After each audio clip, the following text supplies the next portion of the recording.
Okay, Wednesday, January 11th, Lviv, Ukraine. So we're actually going to have it was already New Year's on the Western calendar, and Ukrainian New Year's is coming up, which is this weekend. They call it the Old New Year. Now, I don't think it's recognized here as an official holiday. We already had Christmas, European Christmas. We got one extra day there as a holiday. We had New Year's, we got an extra day. And then we got extra holiday this last Monday as a public holiday. So if you like holidays, move to Ukraine. Um, it's been fun. The weather has actually been remarkably warm too. You can see there's no snow. It just rains a lot. It's a little bit like chilly, but not like true December, January weather. So what do I want to talk about today? I was reading a Bloomberg article talking about racism in Sweden, and the picture on the article had a picture of a Swedish flag on the balcony of a Swedish apartment. And I'll tell you a little bit of experience I had. I lived in Sweden in 1999. For 1 year I was working at Ericsson, and I had a backpack and I had a little Swedish flag sewn on it because I liked living there so much.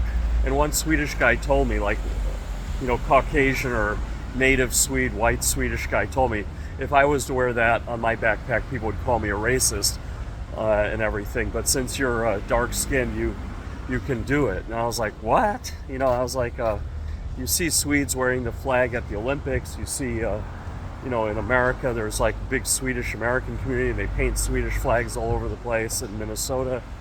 And then he finally explained it to me because I was real curious about this. He said, yeah, there's like a rule book for this. So if you're going to the Olympics or you're going abroad or, you're playing on a sports team, you can do it and you won't be called a racist as a white person. But if you're having a barbecue on a balcony and you're flying a Swedish flag and it's not like a Swedish National Day or something, then you're a racist. And I was like, this was back in 99. I mean, they had this like woke thing going on in 99. But my thing is like this. To me, there's a difference between like racism, prejudice, and preferences. Okay, so to me, racism is something that's institutionalized, like the government makes policies against you because of a certain skin color or preferences or beliefs or whatever.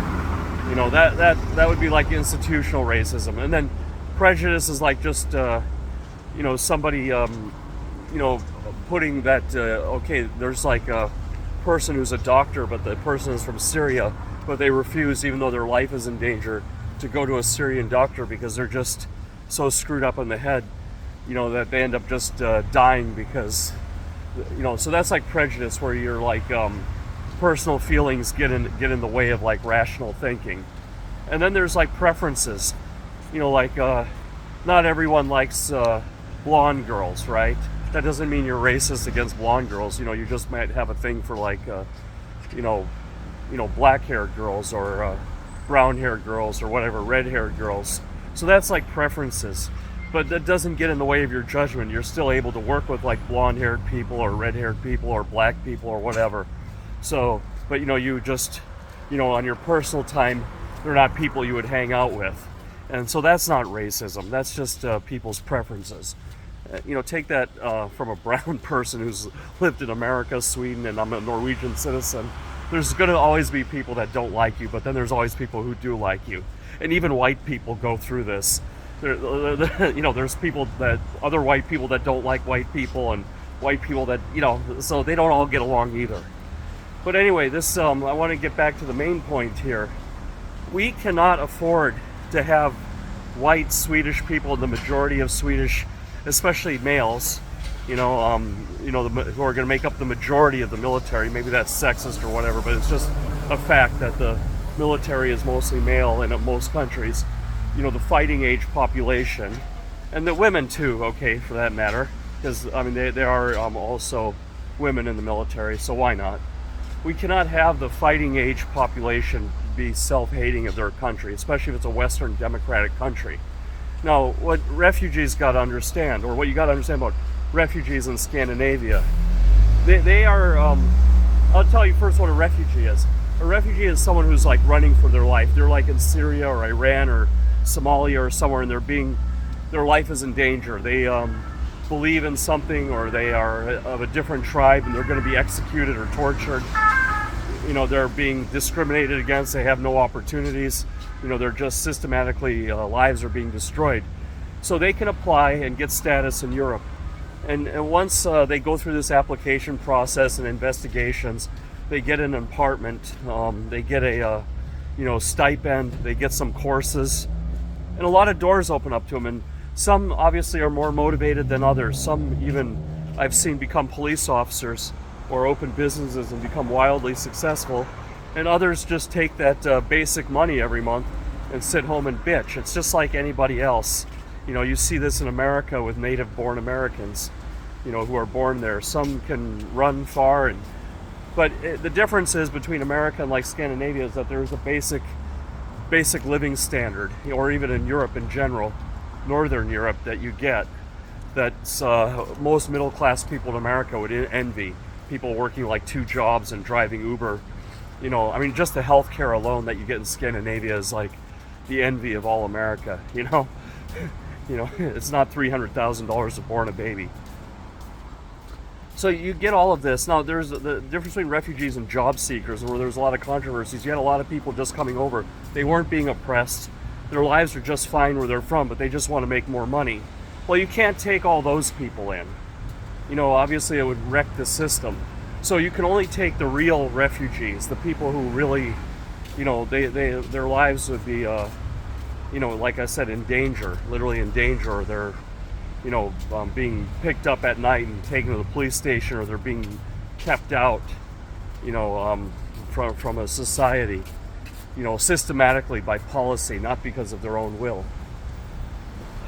So I don't really understand, where this, but now what you see in like Sweden and Germany, not so much in Norway. Norway, they're a little bit more sensible, is this self-deprecating behavior where they like all feel like they're, especially like the native-born folks, the white folks, are all, they racism, everything is racism and this and that. We're living now in a crazy world. The Russians are attacking. China's got their eyes on Taiwan, and what you're going to find if you look at a map of the world, how many countries have free elections and even take refugees and offer them equality in the eyes of the law? It's very little. Like America, Canada, Europe, and then you compare that to the rest of the world. Like, South America, there's a lot of corruption and monkey business going on. Africa is Africa. India has a caste system. The Middle East, try having your own opinion there in any Middle Eastern country, even the liberal ones. Try this freedom of opinion thing over there and being liberated and feminist and all that in one of those countries. Let's see how that goes. You have in like Russia's bombing kindergartens, we know that, and there was genocide in Serbia. We know that one, and then there's Iran is hanging women for not wanting to wear a hijab. Just to be like every normal woman everywhere else, just wear what they want and have their own choices. So they're being persecuted. People who are supporting that movement, including pro athletes, are being executed in Iran. Afghanistan closed schools for women. So So where does this end? We need like Sweden and Germany and these countries to be strong now. We're in the fight of our lives. Western civilization is being tested now, and if everyone hates themselves, it's going to be that much easier for the Russians and Chinese to collapse what we have, and you're not going to have any of these rights, or that's going to be the norm. These things that are going on in those countries I mentioned, it's going to be just the norm, like North Korea, where you disappear at night and things. So yes, Swedish people, just wear your flags and be proud that you're Swedish. You created a great society, and I don't think Iran is taking refugees and giving them away and giving them opportunities. So I highly doubt that. It was just a strange article, and it just like I said, I lived there for a year. I actually lived in the quote-unquote ghetto of Sweden in Husby, and it wasn't a ghetto. It was I mean, it wasn't great, but it was middle class. I mean, everything was basic, IKEA apartments. But that's what I could afford at the time, and everything was clean. The water always worked. The electricity always worked, so it wasn't so bad. Yes, the surroundings were a little bit dull. They didn't have these beautiful, Victorian buildings or whatever, like in the center of Stockholm.